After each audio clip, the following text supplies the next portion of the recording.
vision, or have another print disability, which makes reading, holding a book, or turning a page difficult or impossible. The content is copyrighted by the respective publishers. For more information, please visit us on the web at nfradioreading.org. Hello, this is Janice Marie Hunt, and for the next hour, I'll be reading from the Sunday, July 19th, 2026 issue of the New York Times Arts and Leisure section on the Niagara Frontier Radio Reading Service. The semi-charmed life of Gracie Abrams, the singer whose third album, Daughter from Hell, was just released, discusses her famous family, lessons from songwriting, and more. Classical things, an uncertain future for the wood used to make bows for string instruments. Television, Octavia Spencer, co-star of a new series, believed in herself even when Hollywood did not. Culture, celebrating George A. Romero's Dawn of the Dead at a soon-to-close mall in Pennsylvania.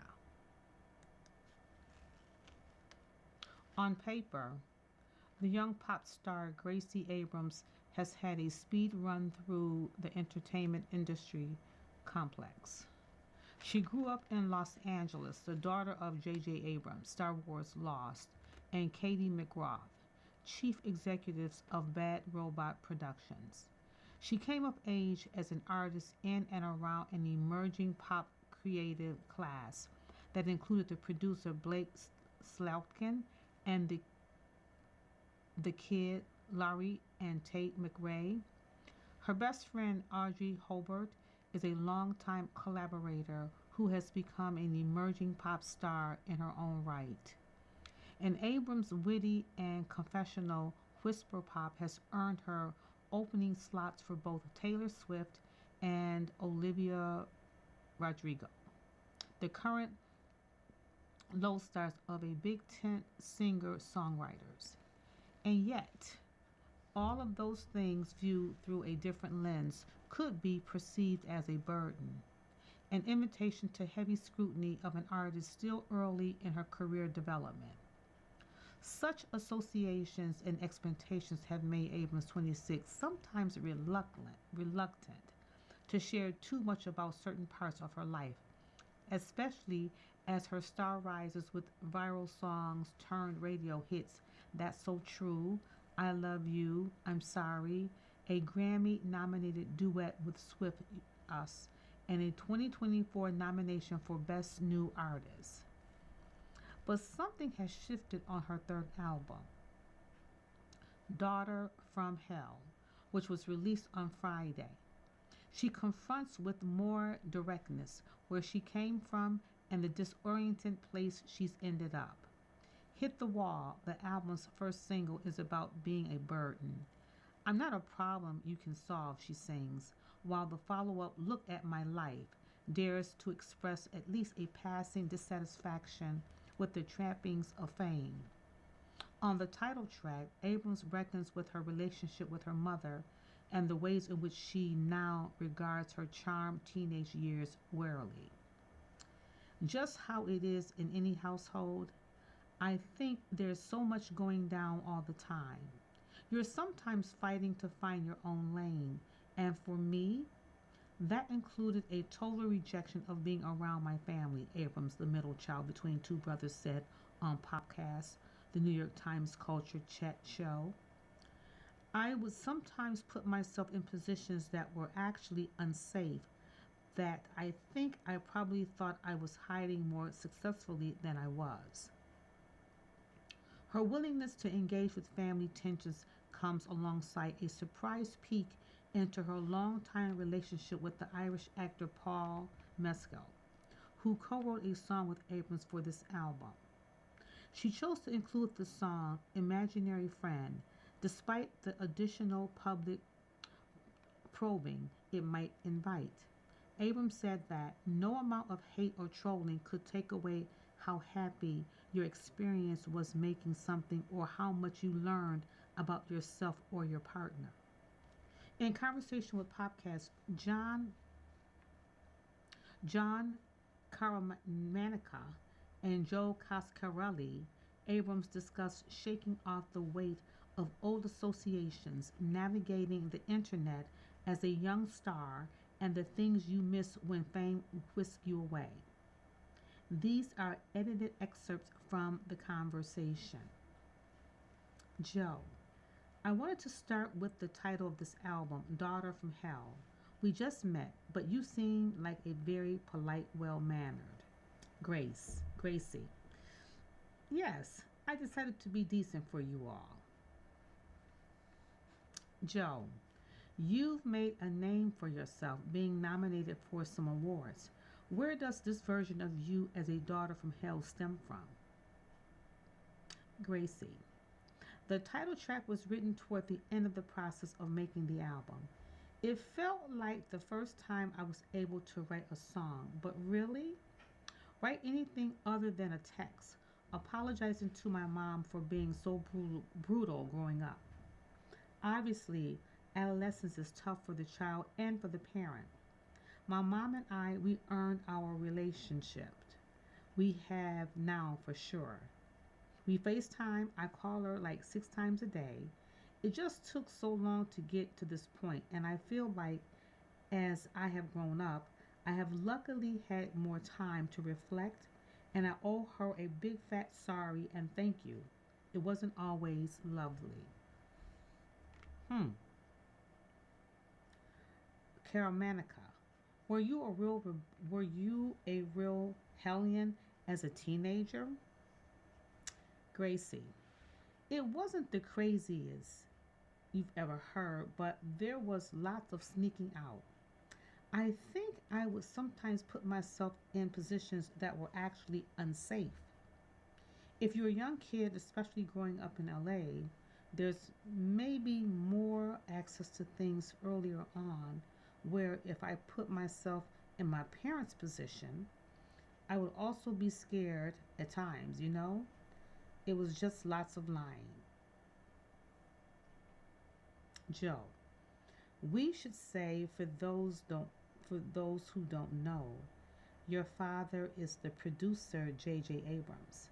For many people associated with Star Wars. For me, the creator of Alice, your mother, Katie McRoth, also works with him in entertainment.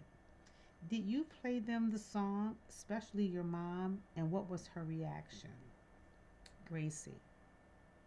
I did play it for her the night that we made the song, and she did cry, which meant a lot to me.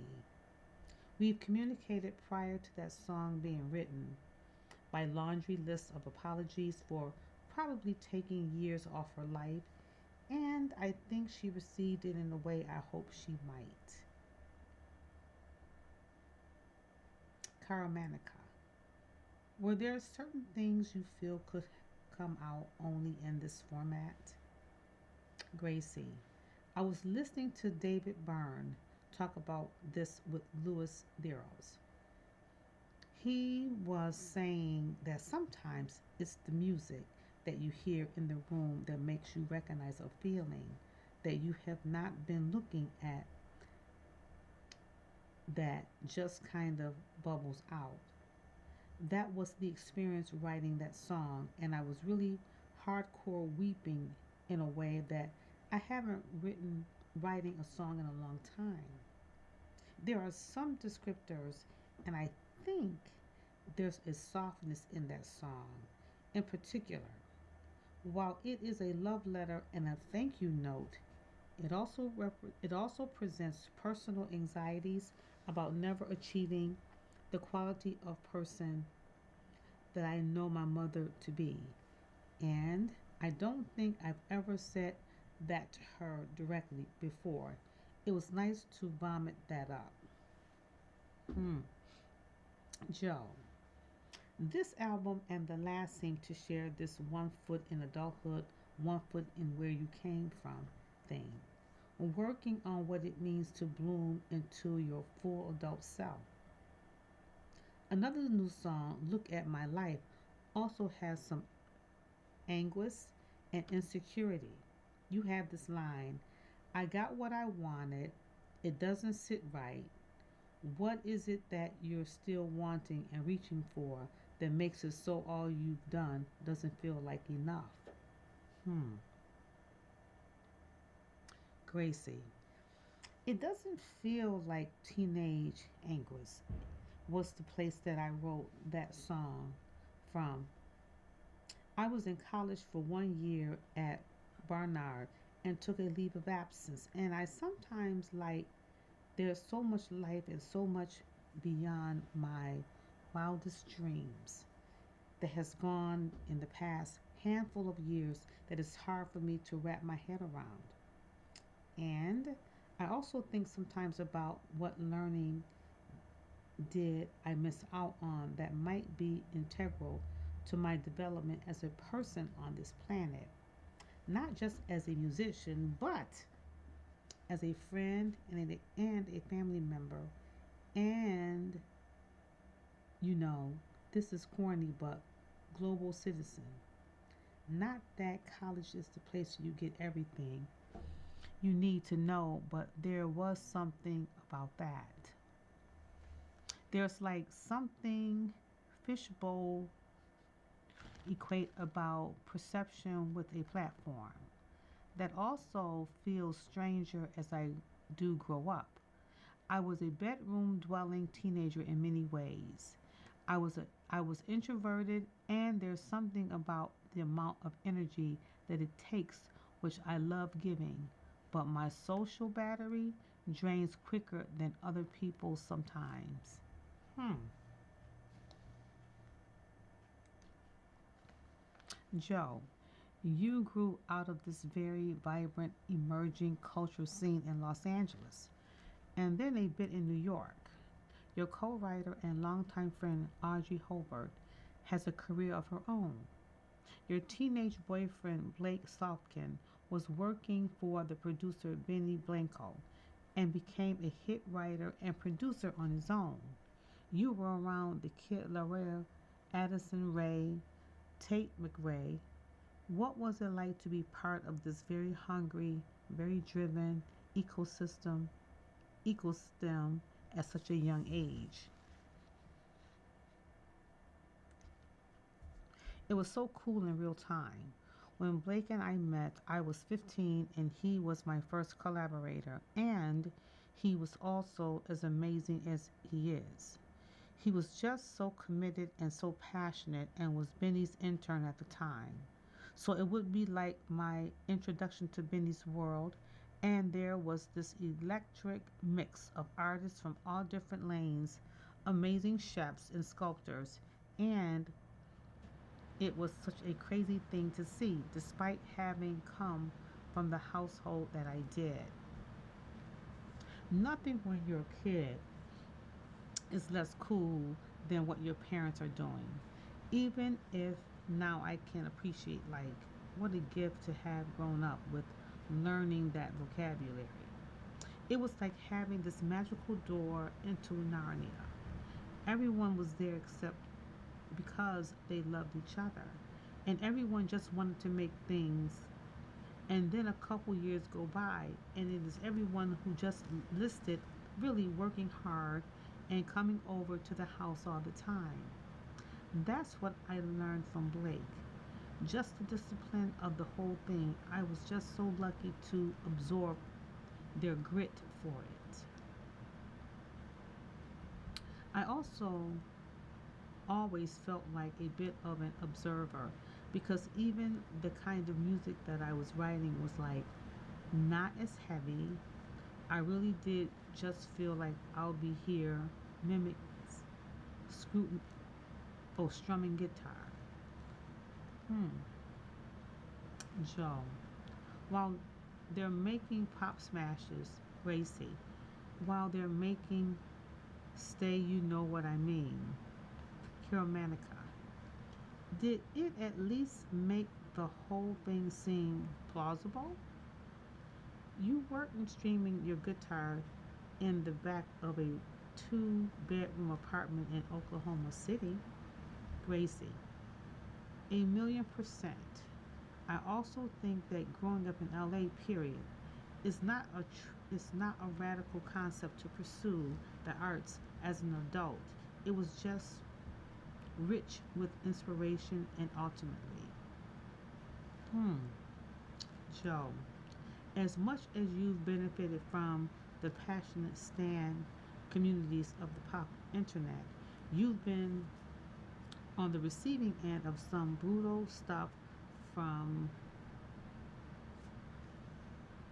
brutal stuff from them also, where the Nepo baby stuff or just cool memes that doesn't account for the idea that there's a human on the other side. Can you talk about what that feels like as a supreme ooh,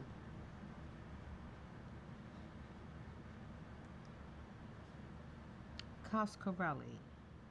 You grew out of this very vibrant emerging cultural scene in Los Angeles and then a bit in New York. Your co-writer and longtime friend Audrey Hobart has a career of her own. Your teenage boyfriend Blake Salton was working for the producer Benny Blanco and became a hit writer and producer on his own. You were around the Kid Laroi, Addison Rae, Tate McRae. What was that like to be a part of this very hungry, very driven ecosystem at such a young age? Grant Abrams. It was so cool in real time. When Blake and I met, I was 15 and he was my first collaborator. And he was also as amazing as he is. He was just so committed and so passionate and was Benny's intern at the time. So I would be like so it would be like my introduction to Benny's world, and there was this electric mix of artists from all different lanes, amazing chefs and sculptors, and it was such a crazy thing to see despite having come from the household that I did.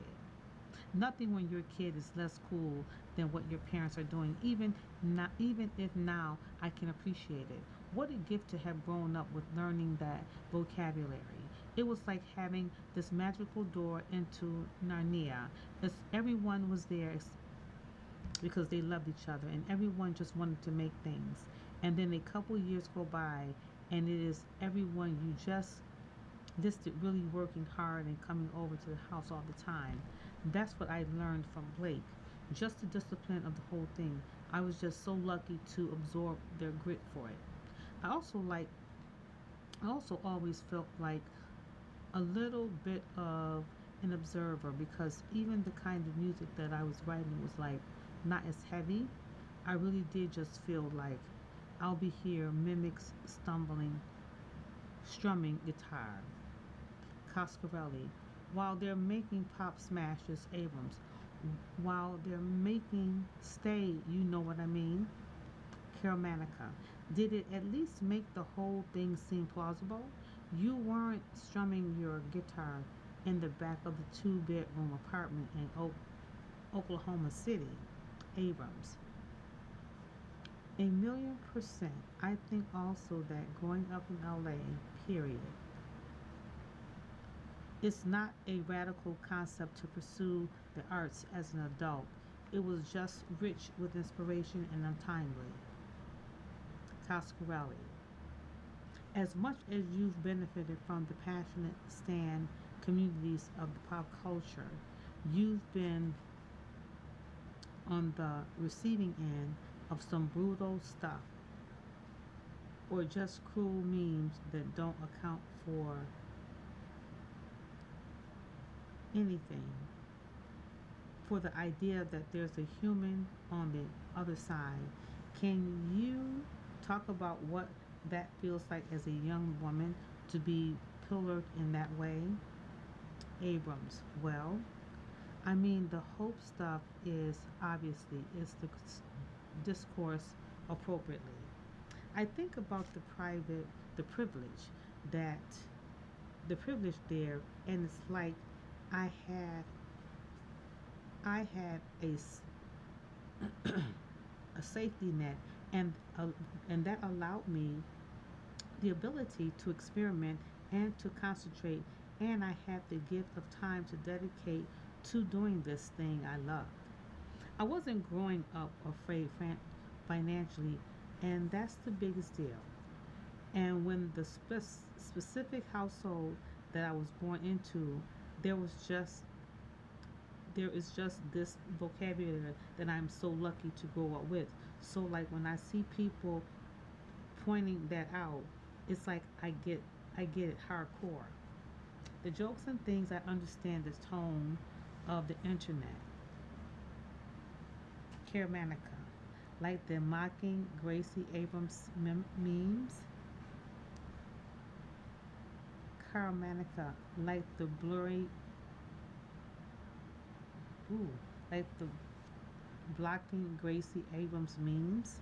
I'm fascinated these days. There's just like abject cruelty floating, and I think when people decide to kind of cash in on that, I worry for their hearts. I feel very lucky. I feel support when I'm playing a show or when I'm with my friends. I have a suspicion that people who either enjoy or just spend their time that way on the internet, the likelihood of them getting support to elsewhere and quite high is quite high. Caramanica. Comparing the last album with this album, there are two different modes of scathiness. There is the mode on this album which feels a tiny bit more self-lacerating, whereas on the last one, it's a little more playful. It's a little bouncier. What different could ooh, what difference does it make? Hmm, that's interesting. Abrams. I'm fascinated these days. They're just like abject cruelty floating, and I think when people decide to kind of crash in on that, I worry for their hearts. I feel very lucky. I feel support when I'm playing a show or when I'm with my friends. I have a suspicion that people either enjoy or just spend their time, the likelihood of them not getting support elsewhere is quite high. Caramanica. Comparing the last album with this album, there are two different modes of scathedness. There is the mode on this album which feels a tiny bit more self-lacerating, whereas on the last one, it's a little bit more playful. It's a little bouncier. What difference about your songwriting, Abram? Just a couple nurse, just a couple more nurses living. This is something that has been embarrassing for me. Having eating multiple, eating what? That don't make no sense. Just a couple more years of living. This is something that has been embarrassing for me. Having music exist out in the world forever after you've personally moved on from the point of view from which you were writing it. I was in the past quite careless about the impact of being on the receiving end of a song being written about you. And I think if you're not being sensitive or gentle with the people you're writing about and with that relationship, it can make someone feel terrible. And I have learned that. I'm all for being direct and coloring with as much detail as possible and being honest. Let your experience be your experience. But I do think there's a way to be kind about it. I think you can be honest and I think you can be kind. And I did not believe that maybe in the past. As I am coming into myself, I suppose I feel like judgment is a bit of self projection. On this album, I was careful to try to write from having been both protagonist and the antagonist on this song. You are listening to a reading of articles and features from the New York Times Arts and Leisure section on the Niagara Frontier Radio Reading Service. She can relate to the underestimated. On a guided morning in mid-June, the actress Octavia Spencer, 56, sat at a table at a hotel restaurant in Midtown Manhattan. It in a tweed blazer over a snow white blouse. Waiters hovered, constantly checking on warm up of coffee. Some people became tentative to them. Spencer, as she tells it, has never had to try. I don't know that I could ever be visible, she said.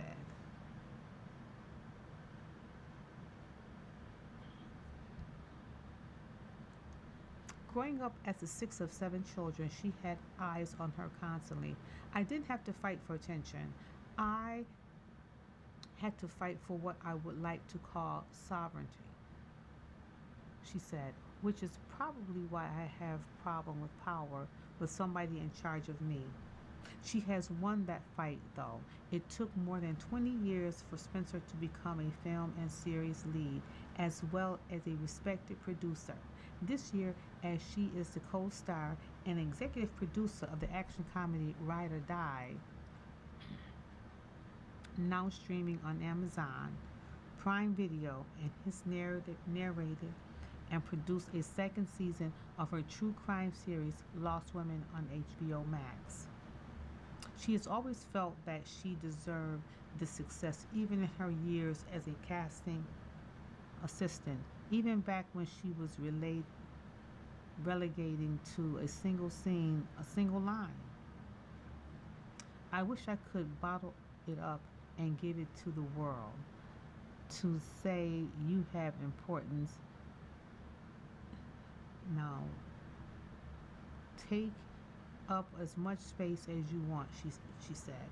Before I met her, I had Spencer wrong, at least in part. I had charted her previous roles, particularly her decide and a half playing small parts, often women helping professions, nurses, teachers, waitresses, social workers, domestic workers. The people that we have in our lives that facilitate our lives was how she described them, never the main character. The people that we have in our lives that facilitate our lives was how she described them, never the main character. These women, blue-eyed and sweet-faced, were typically underestimated, often overlooked. I had assumed mistakenly that because this had been Spencer's experience too, it had wounded her. But Spencer is nobody's victim. If it took the entertainment industry many years to appreciate the range and beneath of her talent, she did not demean her as a performer or a person. Yes, she had to work for 23 years as an actress before Hollywood made her the clear lead of a film 2019, Suburban Horror Ma, a series, the Apple TV crime thriller, Truth Be Told, also 2019, but she understands that it's Hollywood's loss. That's their loss. If we allow ourselves to only see people a certain way, then we're living a very limited life, she said. And stardom, even if Spencer believes she merits it, it was never exactly her goal. Yes, she had worked for 23 years as an actress before Hollywood made her the clear lead of a film 2019, Suburban Horror Ma, or series to Apple TV, crime thriller, Truth Be Told, also 2019. But she understands that that's Hollywood's loss. If we allow ourselves to only see people a certain way, then we're living a very limited life, she said. And stardom, even if Spencer believes she merits it, It was never exactly her goal, though she always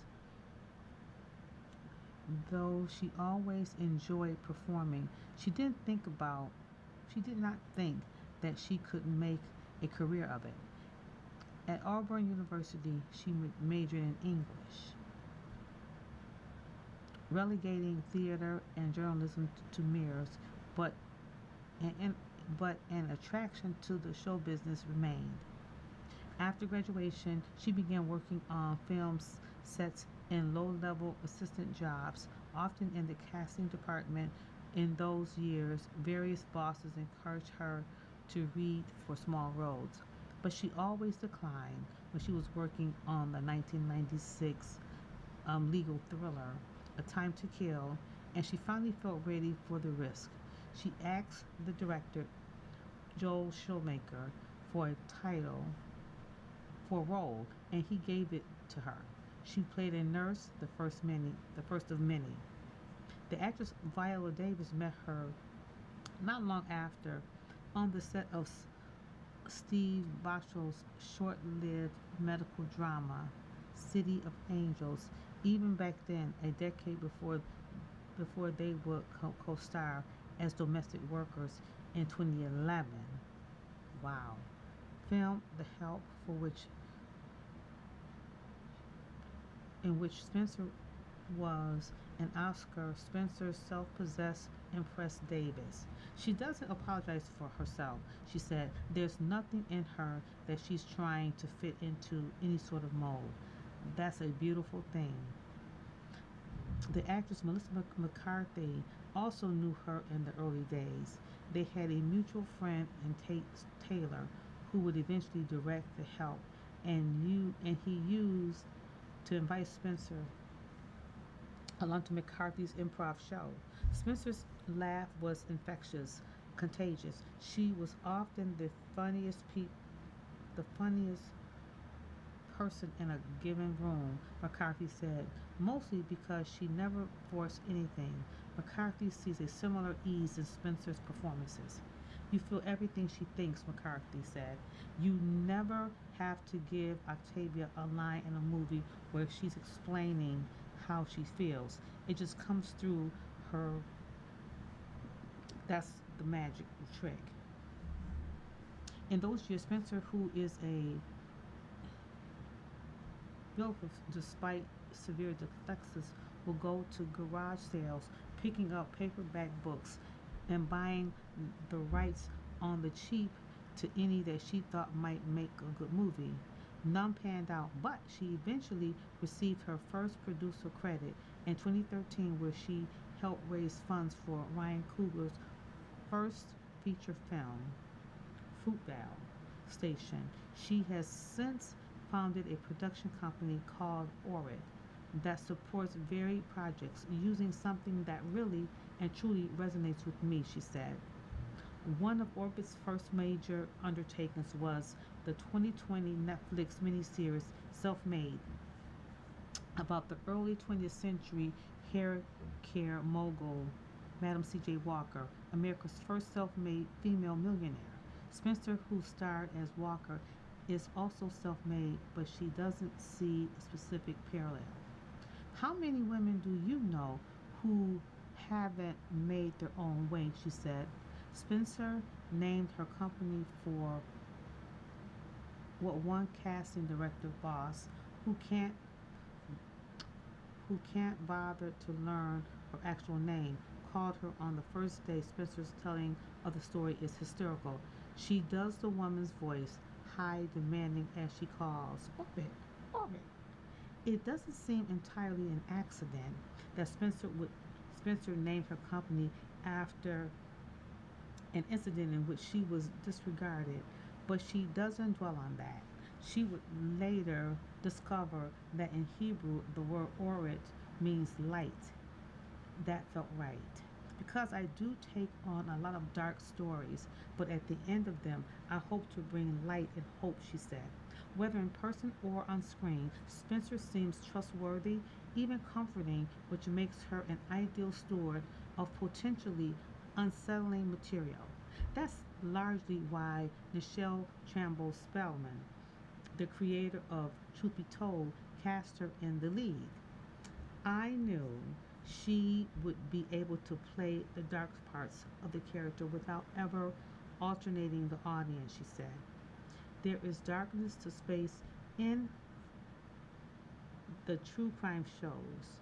Lost Women of Highway 20, 2023, and Lost Women of Alaska, which was released in February, both track serial killers who preyed on women. Spencer has been fascinated by true crime since childhood. She read Helter Skelter, a chronicle of the Manson murders, at 11 and remembers being terrified by it. So when she was approached by Matt Robbins of, October Films to narrate the Lost Women series, which takes a victim centered approach, she was immediately interested. She approached the work with the goal of returning some dignity to the victims. It was about restoring some of who they were in life back to them in death. She said the sadness of women and children not being seen, heard, or believed, of being denied their full potential. Wow.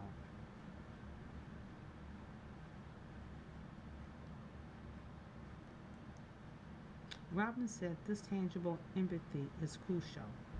Working in this genre, who can become numb, he said. What makes Octavia Spencer is that sense of connection. She meaningfully cares. There are lighter tones to Ride or Die, a buddy action comedy with a twist. The buddies are women. Spencer stars as Debbie, the American wife of a British member of Parliament. In the first episode, Debbie, a lawyer who has been sacrificed her career to her husband's political ambitions, discovers that her marriage is kaput and that her best friend and fellow book club delinquent Judith is an international assassin. Soon, she and Judith are eloquently on the run. Judith is perhaps the more sparkly role, but Debbie is the show's heart. Some, some of the show can be very big. Things can be heightened. Tessa Coates, the series calls Debbie is our end, and we believe in Octavia. It never feels too much.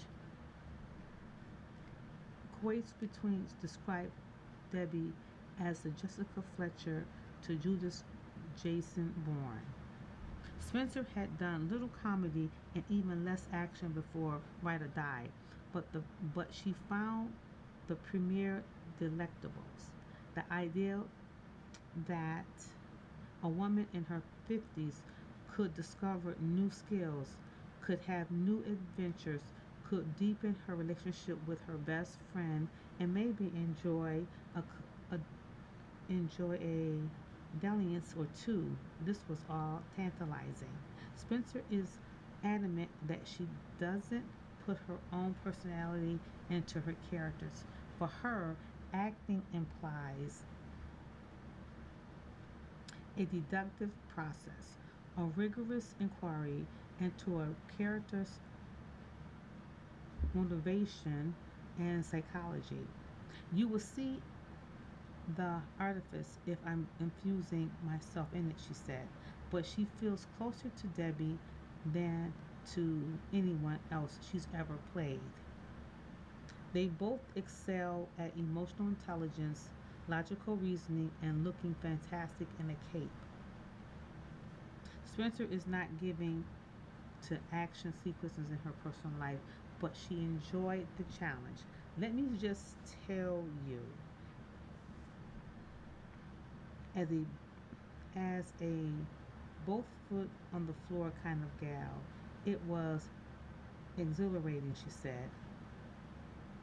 Waddingham saw and admitted this. She was fearful on the first stunt and physical side of her role.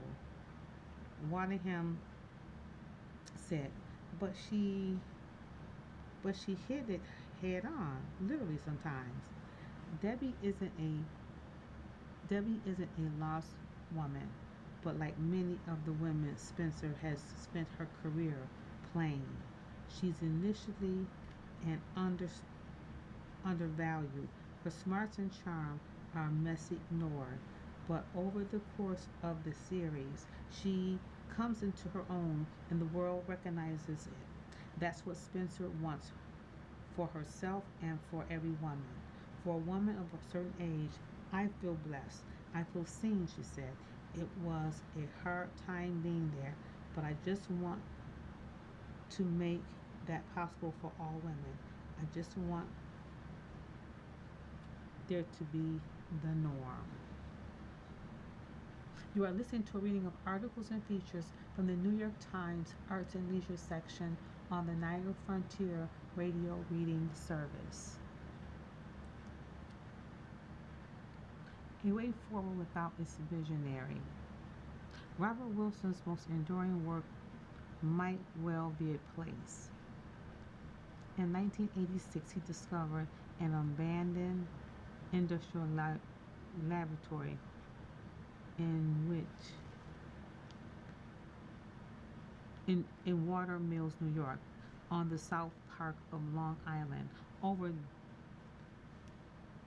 decades, Wilson, be the avant-garde theater director, visual artist, and playwright, who died last year at 83, gradually transformed it into the Watermill Center, an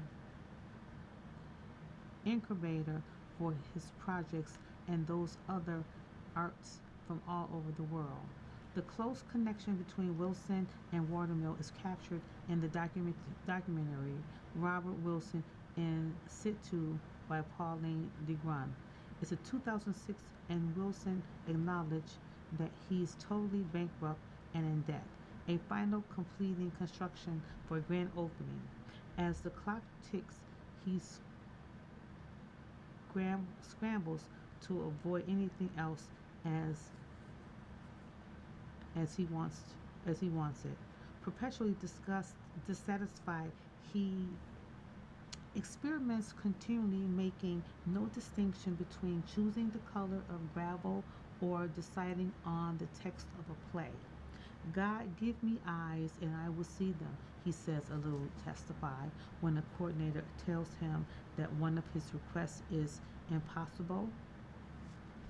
Wilson furrows his brow in some mix of uncomprehension and obstinacy. Quietly he replies, we'll have to do it.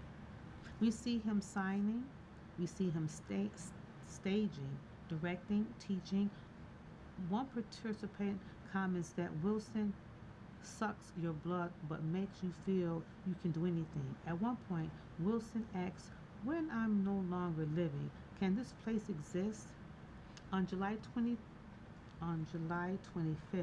50 years to the day since the premiere of Wilson's best-known work, the Philip Glass opera Einstein on the Beach, latest incarnation of its annual day-long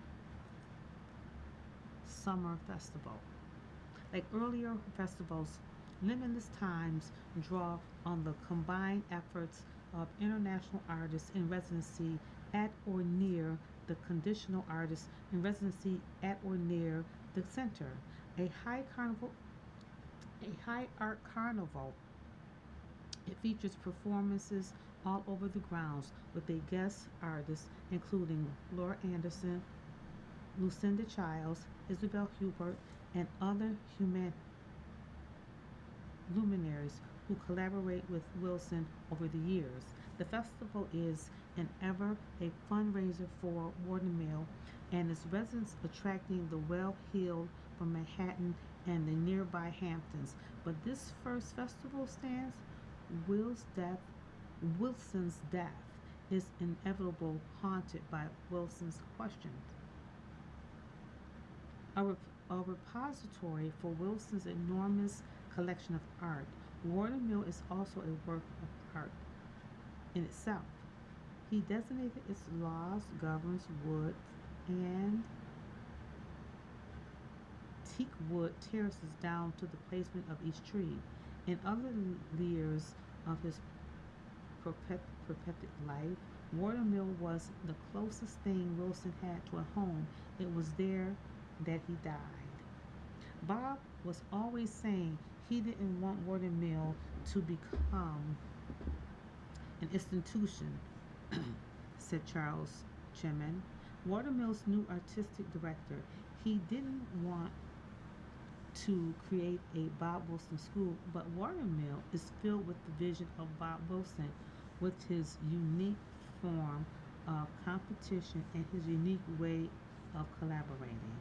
Wilson was a guru-like figure, fastidious, implacable, and tireless in pursuit of his ideas. He was an invertebrate believer in words with actions. Watermill flawed from him. What can we be now that he's gone? What can we be now? That's interesting. College Laboratory crossed with a Soho artist loft. On a recent tour of Watermill, Noah Kloshbin, its curator, said it had roots in 147 Spring Street, the building that Wilson rented in downtown New York not long after he moved there from Texas in the 1960s. He attended art school. He rented it not just so he could make it work there, but so other artists could make work that they had nothing to do with him. Kloshman said one floor was dedicated to dancing, others to exhibitions or film screenings. Some people slept in the building illegally. This became the headquarters of the Byrd Hoffman School of Burns, Wilson's first theatrical ensemble, named after the dance teacher who had helped him with his stutter, but showing him how to slow down his mind and body with ensemble. Wilson created his first production, silent or nearly silent, Glacier Pace Dance Theater. Wow. Einstein on the Bench. A global sensation, was the breakout piece of this period, but it left Wilson heavily in debt. With it, over the next years, he received offers to create state-sponsored artistic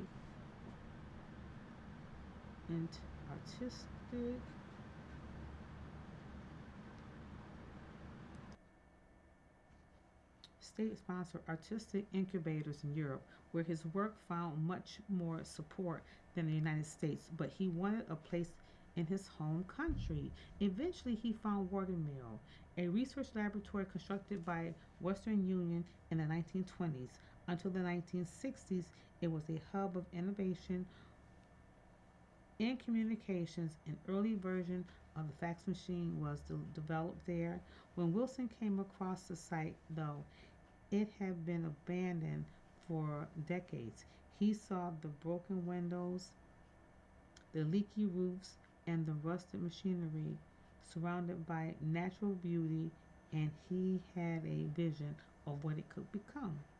Wilson didn't have the money to buy Watermill outright, but through a complicated deal in which the owner lent him money, he bought it in 1989. Wow. And he began to use it while it was still in disrepair. He made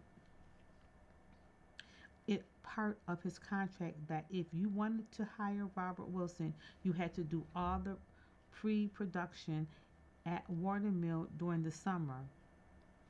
While Wilson brought in collaboratives from other countries, and they worked on Wilson productions while also working on the Watermill property as an artist. Communicate performers served as house painters,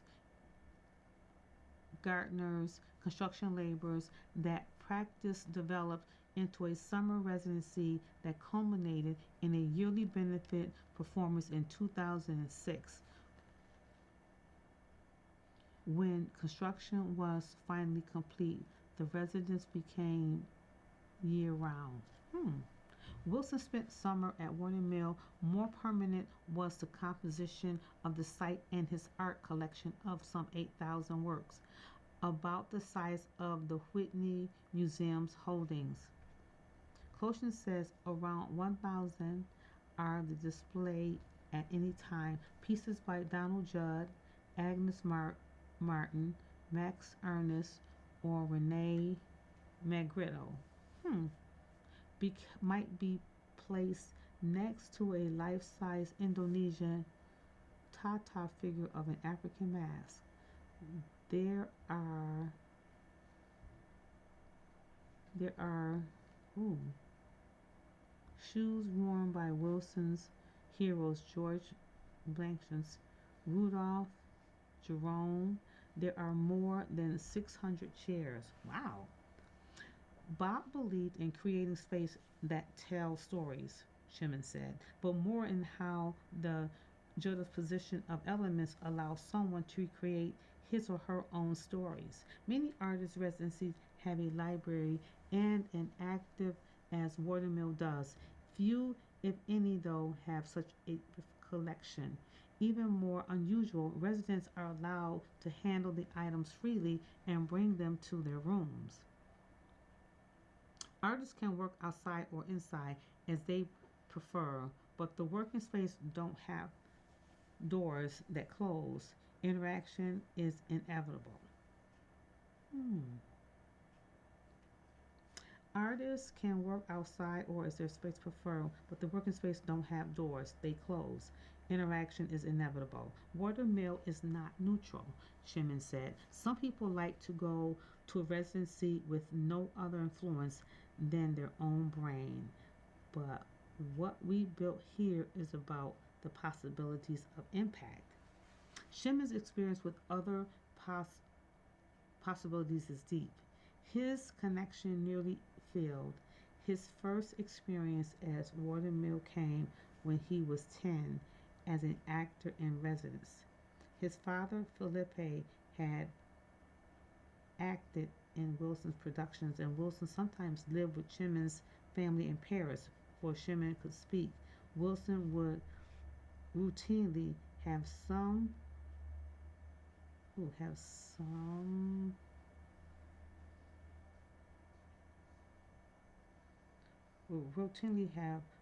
phone conversations with him, the two of them barking like dogs. Wow. That first Watermill summer, Shimen was cast as a younger version of a role played by Wilson. Later, as Shimen moved into directing, he and Wilson created work together, and Shimen took on responsibilities at Watermill. He was directed the summer program since 2020. Until the end, the two occasionally communicated in barks. In a sense, Shimen continues to collaborate with Wilson when he called. An active director beyond death is Lithuania this March. Shimen completed 7 Solitudes, a production Wilson starred when he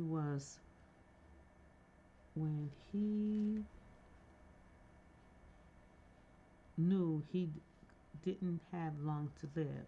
And Shimen's working on another unfinished Wilson's project, a film about Don Quixote with Mikhail Barshalovs. At Watermill, Shimen said he planned to expand partnerships with other institutions. While most of Watermill's residency programs are open call, with applicants selected by alumni, a few outside funded fellowships are nominations based. We will also keep a very strong relationship with Wilson's work, Shimen said, because they matter. For limitless time, the choreographer Madeline Hollander is creating a response to Einstein. Her mother was in the costume department of the original production, focusing on diagnosis in the spiritual design and choreographer of the film of the opera. Hollander has created a looping piece in which dancers move at 45-degree angles, not just along the ground but up and down bleachers as well. Wow. If Wilson were making Einstein's today, I think it would be about quantum theory instead of relativity, Hollander said. The added dimension is a gesture toward that notion. Schumann has also programmed the U.S. premiere of a revival of I Was Sitting on My Patio. This guy appeared. I thought I was hallucinating. A pair of monologues that Wilson wrote for himself and Charles in 1977. After Einstein, Wilson after Einstein, Wilson was asking himself how to still be inventive, how to still break ground. Schumann said, Patio was created in a moment of doubt like the one we are in at Watermill now. Charles won't be in this patio, but she is performing a speech from Einstein. Her participation in the original gave a crucial boost to her career, beginning a long string of collaborations with Wilson and Glass. I want to help in any way I can, Charles said, but she expressed some skepticism about Watermill without Wilson. It was all about him, she said, recalling how he both controlled everything and included everyone. I don't see how that exact process can continue. The actress Isabella Rossellini, who lives near the center and also serves on the Creative Council, had a slightly different take. Bob was a mentor, father figure, she said, but he created Watermill as a space of total freedom for his artists. The freedom is still there. It's not anything goes. Tara Kozinski, a vocalist and composer who is in residency at Watermill this summer, said that gardening remained on the residents' daily schedule along with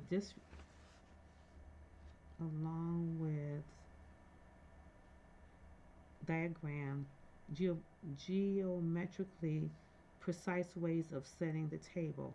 It can seem a little obsessive at the outset, but it's really about expressing attention and care, she said. As much as Kozin would like to have met Wilson, she doesn't feel that she is missing the authentic Watermill experience. He's not here, but he set it up so we could access the things that were important to him, she said. I think he really planned for this. I think he did. Play Spelling Bee. It's all the buzz. Start solving today on the New York Times Games app. The New York Times Games. Reporting from 50 states and 150 countries, our journalists go to the places they cover to provide first-hand accounts of issues across the globe. In a typical year, that includes every U.S. state and about 150 countries. The New York Times. The app for every today. The New York Times. Whether it's track, listen, read, follow, or cook, download the New York Times app. You've been listening to a reading of articles and features from the Sunday, July 19th, 2026 issue of the New York Times Arts and Leisure section.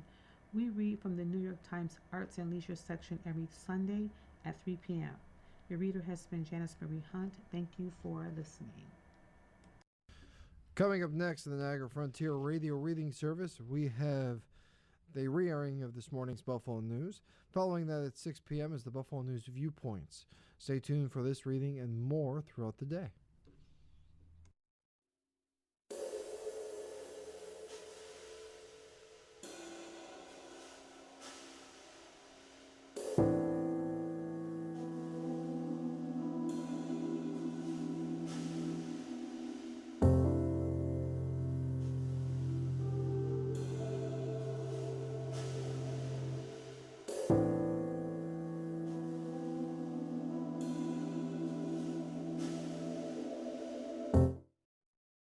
following program is intended for listeners who are blind, have low vision, or have another print disability